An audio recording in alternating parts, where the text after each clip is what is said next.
state and, right. and supporting the $70 million for a new secure mental health facility. Why that as opposed to more money for community mental health services that might keep people out of it? First off, that $70 million would be off budget. And as you recall, in 2008, I believe it was, the legislature granted permission for us to sell $70 million in bonds in order to build a facility, and I think that facility was about 300 beds. And so now we can buy the same with the Great Recession and all the additional bidders that we've got and the cheaper materials that we've got. We can now build the 579-bed facility for the same $70 million. And so, and it also gives us a place, or would give us a place to go with our civilly committed rather than criminally committed mental folks. Governor, so is, I'm sorry. John's been waiting. John? Just a quick question back to personal property tax. Yeah. When you talk about a local option tax, are you talking about a local option sales tax, or would you include a local option income tax in that mix? Well, I did answer that question already. And my answer to that question is I want the local folks to make that decision. So it covers the gamut. If they I choose to go want to put the responsibility to spend and the authority to collect in the same hands.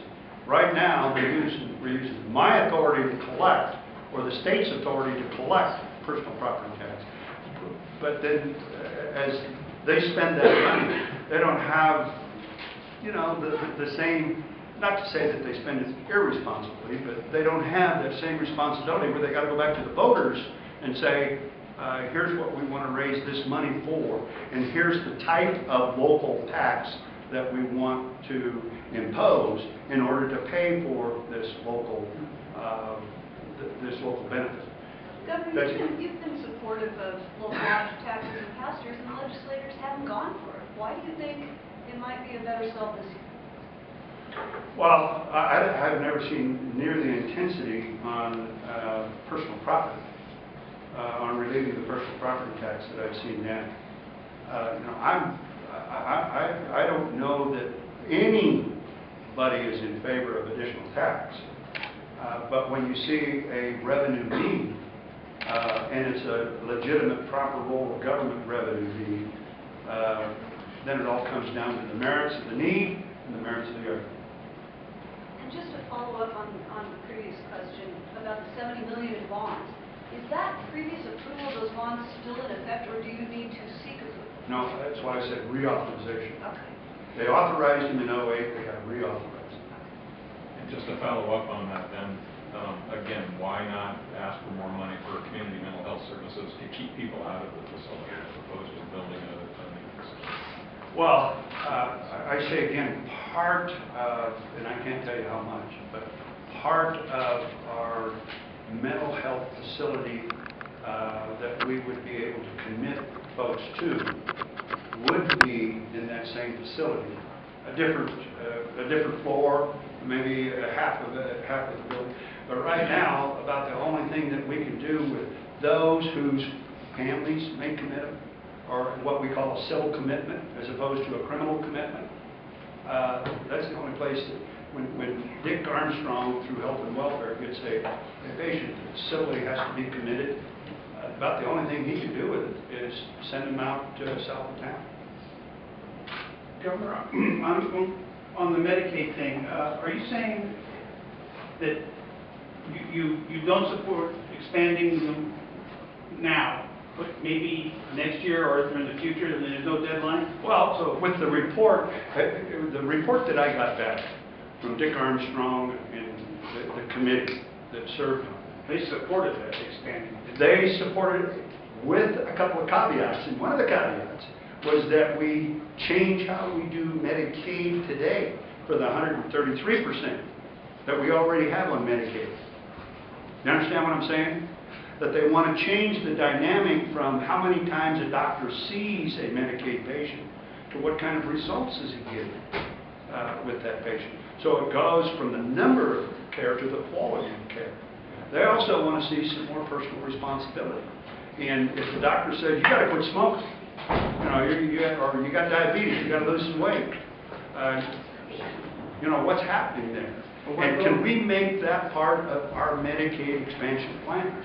Why go against your task force's recommendation? Pardon me? Why go against your task force? Because they themselves have said, until we flesh all this out, and that's why I said in my State of the State, Dick Armstrong is now going back probably with a lot of those same committee members and saying, okay, how do we flesh this out? What do we have to ask for changes in our past Medicaid practices in order to achieve the goal for that extra 5% that we would be adding from 133 to 138. But let me make it also clear that under the Medicaid package that under the Obamacare, excuse me, you're going to add 70,000 people to that anyway. They were Medicaid eligible in Idaho. They just didn't choose to take it. But now if they have to go through the insurance exchange to get insurance, that will become part of their package. Understand? I think so. Well, I want you to report this one right. Like all my Thank you. So you don't have the deadline you're facing with the Medicaid expansion? No, we do. You do have deadlines coming up with the insurance exchange, like Right. February 15th, vendor selection and awards, that sort of thing. Mhm. You said that you have legislation ready to introduce. Is it going to be ready in time to meet those deadlines? Yes. And it gives us time to be ready for January 1st, 2014. Because we've already sent them, okay, here's a skeleton of our blueprint of what our exchange will look like. It's going to be private sector, it's going to be nonprofit, and here's how it's going to work. And that meets the requirement That is meets put forward. that meets some of the requirements. Now, as we flesh that out, we'll have to go through each one of those hurdles, which is why I want to stay at the table. Yes? Yeah, I know in your address you said you weren't expecting or calling for any major education reform. Right. But I wondered if you had any thoughts on how some of the money that had been allocated under Students Come First should be directed in the wake of the repeal. Well, I think a couple of things that we need. One of the things that I see a big fallout on and a big step backwards if we don't fund it is on the dual enrollment. You've got students out there that have already taken their first semester in dual enrollment for a university credit. I really think we need to fund that so that they can take that second semester, have that college credit by the time they graduate from high school. Governor, you noted last month when you spoke to the Associated Taxpayers of Idaho that you had identified some of the components of Propositions 1, 2, and 3, the Students Come First laws, Right. that you believe were popular despite the rejection at the ballot box. Would dual enrollment be one of those? And some of the members of the legislature, legislative leaders in particular, are saying technology would be one of those. What would your position be? Well, once again, Austin, I think it comes to where can you find pretty broad consensus? There's a lot of things that we could get bogged down on if we still haven't made it clear what all the technology component does and who's paying for it. Because where we ended up with on Prop 3 was a lot of ads on TV that said Prop 3 isn't paid for. So if you vote to have your kid have a laptop, your property taxes are going to go up. Well, and that's why we're trying to deal now with all this money that's left over, because we didn't spend money on that. In fact, if you'll recall, after the legislative session, after it had already been in place for 18 months, we had to divide the technology component one-on-one up into 3 years, because we didn't have all of the money that we needed to do it all in the first year. So that's when we went out to the school districts and said, okay, which of you want to be in the first wave? What third of you want to be in the first wave? And we had 87% of the school districts said we do. Even some of the school districts whose boards voted totally against the technology, totally against Prop 2, totally against Prop 1. So I think there was some, even though it was only in place for 18 months and not all of it had been realized, I think there were some things that folks saw especially in the management side, where they had to negotiate in public. That's one of the reasons, I talked to the school boards folks and said, why did you single that out and why did you come forward with that only? And they said, well, because everything went really good. Everything went really easy. We negotiated, it used to be, in fact, my wife taught in the Meridian School District for 12 years. She'd go to work in late August or early September and really not have a contract, even though she was a member of the union. But she didn't have a contract until sometime the following April, when they were beginning to negotiate on the next contract. So I think, if you look around, there are organizations like the school boards, there's other organizations that are saying, we really like that part. Let's include that. Let's see if we can get consensus, and that's been my request to them. If you can get consensus on stuff, let's go forward with it. We don't have to wait. But remember, all of the stuff is leading up to 2014, so I want to be ready for 2014 when we get. On personal property tax, one of the reasons why it failed in 08 was because it was tied to constitutional amendments that would have required two-thirds. Right. Are you demanding that of any No. local option tax this time? No. Doesn't mean the legislature will. Can you expand on the $400,000 for the creation of the 4 new wildland fire protection Well, associations? I would invite you all to get a hold of Bert Brackett. Bert Brackett was one of the guys that took the leadership role of putting together that Mountain Home Volunteer Fire District. And they've got training qualifications to go through. They've got certain hoops that they've got to go through, training they've got to go through, things like that. But it costs about $100,000 to get one of those set up. But they can be the first strike unit. These are actually going to be the guys that live on the land where the lightning hit. And if they're certified, if they're qualified, then they're going to be allowed to go out there and take immediate action against a small fire. The Murphy Complex, which eventually in 07 burned up 700,000 acres, they had the caps, the discs, they had what they could have done sitting on the south end of that 5,000, of a fire that was only 5,000 acres, that eventually burned up 700,000 acres. So now they're going to be qualified, instead of waiting around for a BLM technician to come and say, go ahead and unload the cap.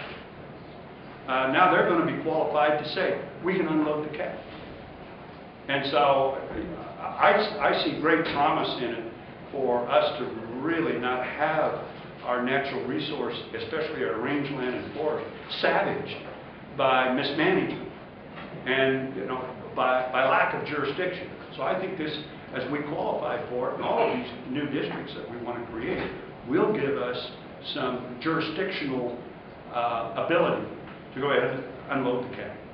Governor, you put $33.9 million in your budget next year to implement whatever recommendations might be agreed on between the legislature and the stakeholder group on school reform. Why that amount, and what kind of things do you anticipate that might go? Well, some of the things that I don't think it's going to take that much, because I think between now and January 2014, we'll already be 6 months into the fiscal year. And as you know, the legislature's free to do with that whatever they want. But like I said, I don't know what the total bill on dual enrollment, reinstituting dual enrollment is going to be, but it'll take some money. The legislature, what if the legislature came out with an option of saying, we had a number of school districts that said they wanted one-on-one mobile computing devices, and we'll pay half the bill if you'll pay half the bill. I think there's just a lot of possibilities. So it's as much as a placeholder as it is identified with any one part of all three props. Yes. On the unemployment insurance, why a $50 million reduction? Why not more? And I mean, what got you to that point? Well, initially we didn't know that. I think initially we had a lot more money in there than that. But when the legislature, or when the Congress extended unemployment benefits further, I believe we had to reduce that quite a little bit. But we've had such great experience because of our job growth and those now paying into the unemployment fund. We will be able to give them about $50 million in tax relief, in unemployment taxes relief. And that's lowering the rates that businesses pay. That's how it's going to come out? That's how. Okay. That's right, but it leaves it in their treasuries to spend it on a new job station, brick and mortar. Governor, at the end of your speech today, you departed from your prepared remarks to talk about, let's start where we all agree. What did you mean by that? What was the message you were trying to get across? Years ago, when I served in the legislature, and I served with a guy by the name of Ray Infant. I don't know if you remember. But there was probably not anybody that understood and of course read that Constitution time and time again, get up on the floor and quote it and read it time and time again. And there was a bill, I'm going to tell you which one, but there was a bill that he and I really disagreed on. And other than that, Ray and I had always been of the same shade of conservative. And so we got together to work on something one day, and so I started right off the bat by saying, Ray, you guys that don't believe the government ought to be here and the government ought to be there, but yet you're supporting this bill. And Ray said, Butch, I don't want to talk about that. Let's talk about those things and let's solve the problems where we agree. And we can each change just a little bit and agree on those. And then when we find this agreement and this ability to work on things together, we'll probably have a much better understanding that with the right kind of effort and with the right kind of give and take, we can probably agree on the things that we now have a major disagreement. We have time for one more question, folks. Governor, you had to govern through a very difficult economic time. Today, your speech had some new stuff in it. There's sort of, a smattering of new agenda items. Do you feel like the bottom's been hit? And can you just talk about, maybe in the context of a third term, if you choose, whether you feel like you can now, as opposed to do damage control, talk about new programs and so forth? I think that's part of it, Dan, but I also see a tremendous optimism in business that I haven't seen since, in 07, things were pretty rosy. But I think I ended up with a $230 million surplus or something like that, which went into rainy day. We spent a little bit of it on one-time expenditures, on repairing things that we should have been repairing all along and didn't. But my optimism really comes from what I see out there. When I went to capitals for a day in 08, 09, 10, there was a lot of gloom and doom. And I would tell you that the capitals for a day, and I have one every month. In fact, I think you came to the most disastrous one, which was up in Midvale, and it was the day after I beat up the wolf, or not the wolf, it was the sheep, the bighorn sheep deal. But we're getting that worked out. Anyway, I just haven't seen the optimism in the past that I saw. And I think that's what people want to hear. Okay, we've been listening for 4 years now how we can't do it, what we couldn't do.